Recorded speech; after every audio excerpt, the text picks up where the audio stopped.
হাই friends, কি খবৰ? মায়ে চাকি বাতি জ্বলাই লৈ নতুন বৰা চাউলেৰে চেয়াত দিয়া বৰা ভাত বনাইছে। আপোনালোকে বাৰু খায়নে? তেনেকৈ বৰ ভাল লাগে নহয়নে? মই কিন্তু বৰ ভাল পাওঁ এনেকৈ বৰা চাউল চেয়াত দিয়া বৰা ভাত খাই।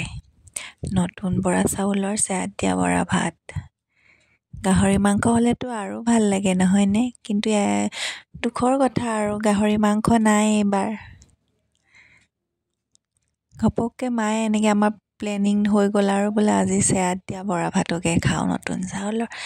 তেনেকৈ আৰু বনালে আৰু মায়ে আৰু ভকত দুজনমানকো মাতিছে। তেনেকৈ প্ৰথমে দি ল'ব নতুন চাউলৰ সেইকাৰণে আৰু আপোনালোকৰ ফালে বাৰু নতুনকৈ বৰা চাউলৰ এনেকৈ জলপান বনায়নে? ভকতক দি লয়নে আগতে?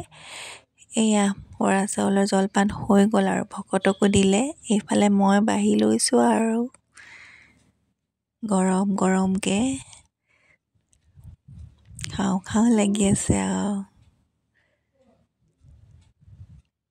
কলডুঙত লৈ লৈছোঁ, এইফালে গুড় লৈ লৈছোঁ, এইফালে দৈ, ঠাণ্ডা দৈ খাই দিছোঁ আৰু মজা লাগিছে খাই দেই। আপোনালোকেও খাই চাবচোন এনেকৈ। আজিলৈ আহিছোঁ দেই, বাই বাই।